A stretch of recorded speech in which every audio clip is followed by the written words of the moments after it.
Assalamualaikum warahmatullahi wabarakatuh.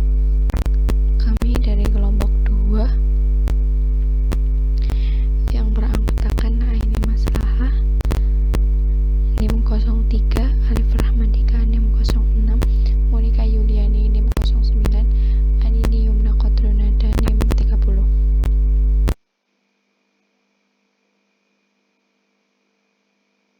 Kelompok kami akan membahas tentang hukum Islam pada masa Khulafaur Rasyidin atau masa penafsiran dan fatwa.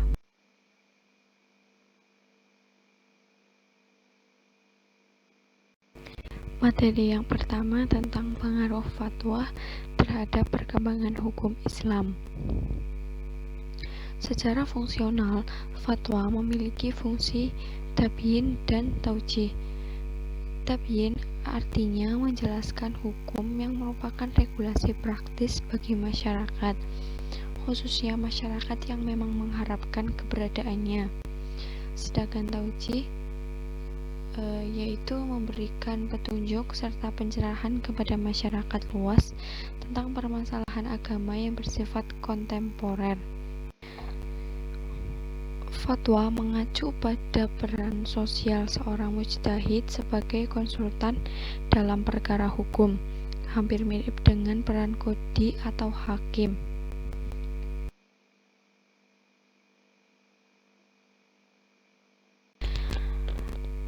Adapun urgensi fatwa atau tujuan fatwa adalah untuk menjaga umat Islam agar perilakunya tidak keluar dalam koridor hukum Islam ketika menghadapi adanya perubahan sosial dan budaya di masyarakat.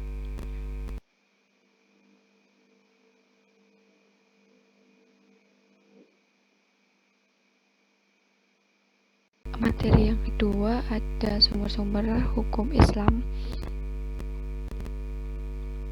yang dipakai pada masa Khulafaur Rasyidin. Yang pertama ada Al-Quran dan Sunnah, yang kedua ada ijtihad sahabat, yang ketiga ada ijma, yang keempat ada royu. Royu itu adalah suatu pendapat terhadap sesuatu yang dipertimbangkan oleh hati setelah berpikir, mengamati, dan mencari untuk mengetahui sisi kebenaran dari tanda-tanda yang terlihat.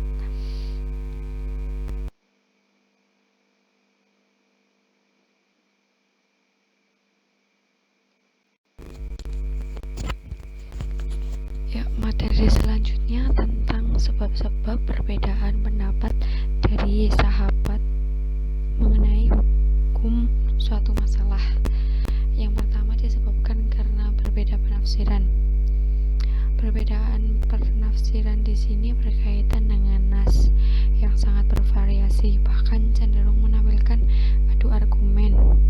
Contoh kasusnya pada haji tamattu. Haji tamattu itu sendiri kan menggabungkan umroh dan haji pada satu waktu, yaitu seseorang melakukan umroh pada bulan haji, kemudian bertahlul. Setelah selesai umroh, mereka melakukan haji pada bulan yang sama. Tetapi Umar bin Khattab pernah melarang haji tamattu, padahal secara tegas ditetapkan oleh nas dan Rasul pun melakukan haji tamattu. Yang sebab yang kedua karena perbedaan pemahaman. Perbedaan pemahaman ini berkaitan dengan sunnah. Para sahabat mengambil hadis dan meriwayatkannya berbeda-beda dalam kemampuan serta menerima cara meriwayatnya. Rasul ditanya tentang masalah, ia menghukum dengan hukum tertentu, memerintah atau melarang sesuatu, melakukan sesuatu yang hadir pada peristiwa itu dan yang tidak mengetahuinya. Sebagian sahabat hadir pada suatu majelis Rasul, sebagian lainnya tidak hadir. Maka setiap orang hanya mengetahui apa yang ia saksikan dan sudah pasti tidak mengetahui apa yang dihadirinya. Sebab yang ketiga yaitu mendahulukan kepentingan umum untuk menguatkan Islam.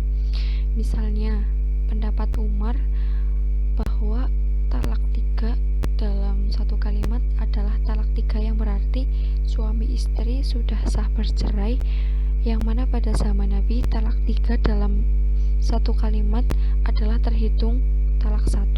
Tetapi pada zaman Umar banyak umat Islam yang menyepelekan hal ini sehingga mudah mengucapkan kata talak. Hal ini membuat Umar marah. Mereka menyepelekan agama Allah.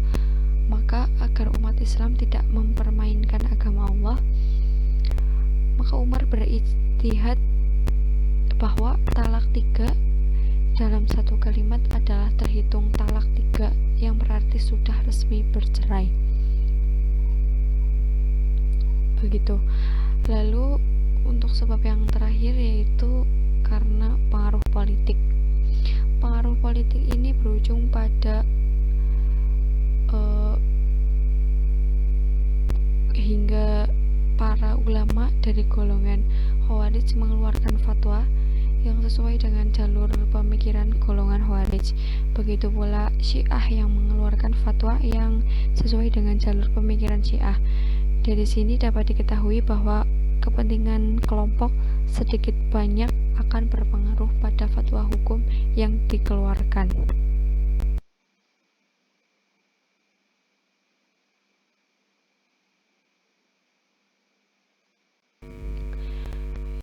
Materi selanjutnya tentang perkembangan fatwa-fatwa sahabat. Perkembangan fatwa-fatwa sahabat ini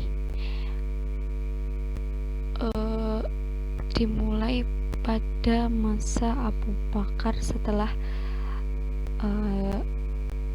Nabi wafat dari hasil pemilihan khalifah pertama di Saqifah Bani Sa'adah. Adapun ijtihad Abu Bakar yang pertama yang berkenaan dengan harta peninggalan Nabi.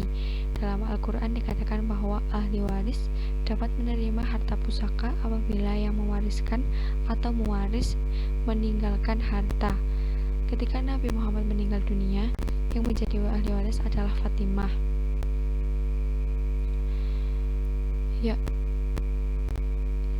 Khalifah yang kedua ada Umar bin Khattab yang dikenal sebagai sahabat yang banyak melakukan ijtihad dan sangat hati-hati dalam menerima hadis.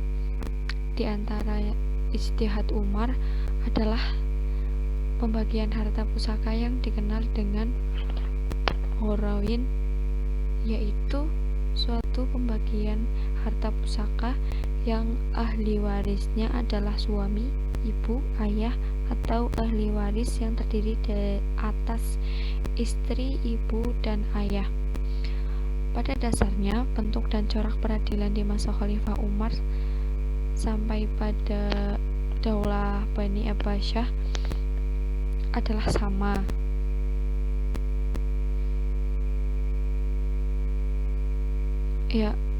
Yang selanjutnya Khalifah yang ketiga yaitu Utsman bin Affan. Adapun ijtihadnya yaitu bahwa istri yang dicerai suaminya yang sedang sakit yang kemudian suaminya meninggal dunia, maka istri mendapatkan harta pusaka dalam waktu tunggu maupun tidak. Khalifah yang keempat adalah Ali bin Abi Thalib yang berpendapat bahwa saksi bagi peminum khamr adalah 80 kali pukulan karena pelanggaran atau tindakan meminum khamr dikiaskan pada penuduhan zina. Sekian presentasi dari kelompok kami. Kurang lebihnya mohon maaf. Wassalamualaikum warahmatullahi wabarakatuh.